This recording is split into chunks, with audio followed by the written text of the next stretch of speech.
अस्सलाम वालेकुम। आज मैं आपके लिए लाई हूँ शरबत की इतनी मज़ेदार और इतनी आसान रेसिपी। ये रेसिपी देखने के बाद आप बाज़ार से लाना भूल जाएंगे। फ़ायदेमंद और बहुत ही ज़्यादा मज़ेदार। ये आप देख सकते हैं, ठंडा मैदे की गर्मी ख़त्म करता है, जिगर की गर्मी ख़त्म करता है और बहुत ही मज़ेदार भी है। तो रेसिपी आपने पूरी देखनी है, इंशाल्लाह आपको पसंद आएगा। आप इसको रमज़ान में बनाएं, गर्मियों में बनाएं। तो चलें शुरू करते हैं। बिस्मिल्लाहिर्रहमानिर्रहीम। यहाँ पे 3 कप पानी के लेंगे और इसमें 1 कप आलू बहारा डालेंगे, सूखा आलू बहारा जो होता है। इसको भिगोए बगैर हम इस तरह डाल देंगे। और 1 कप हम इसमें गुड़ डालेंगे, इसमें चीनी नहीं डालनी है। तो अगर इससे फ़ायदा हासिल करना है तो इसमें हम गुड़ ही डालेंगे, चीनी नहीं डालेंगे। और इस तरह इसको पकने के लिए रख देंगे।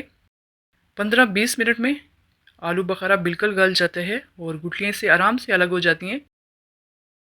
यहाँ पे इसको पकते हुए 5-6 मिनट हो गए हैं। अब हम इसको ढक देते हैं 15-20 मिनट के लिए। 15-20 मिनट के बाद मैं आपको दिखाती हूँ। ये देखें,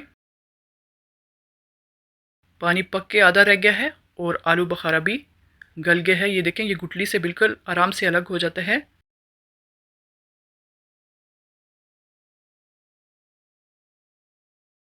और यहाँ पे हम इसका गोदा अलग कर लेंगे।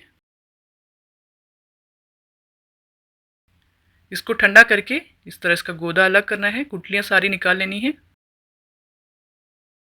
मैं आपको दिखाती हूँ। ये देखिए, हम इसको ब्लेंडर जग में डालेंगे इस तरह, इसका गोदा और पानी।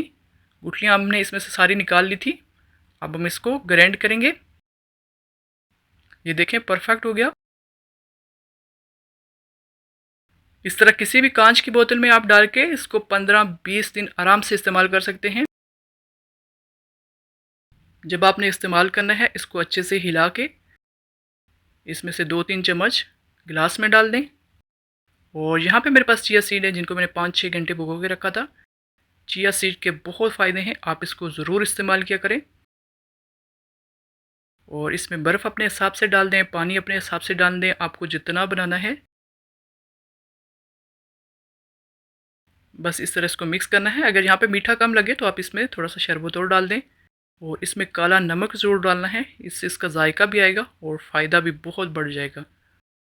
हाजमे के लिए बहुत अच्छा है और गर्मी सारी ख़त्म करता है ये।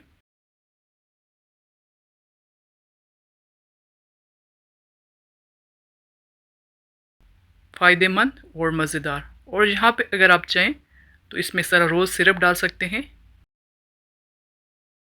और इसमें जामे शीरी नहीं डालनी है, रोज़ सिरप डालेंगे तो इससे इसका जायका और बढ़ जाएगा। ये देखिए, माशाल्लाह इतना मज़ेदार है ये। और चाहें तो आप इस तरह भी इसको ले सकते हैं, बहुत मज़ेदार और फ़ायदेमंद। तो अगर आपको मेरी रेसिपीज़ पसंद आती हैं तो काइंडली सब्सक्राइब ज़रूर करना। ऐसी ही मज़ेदार रेसिपीज़ मैं आपके साथ शेयर करती रहूँगी इंशाल्लाह। अल्लाह हाफ़िज़।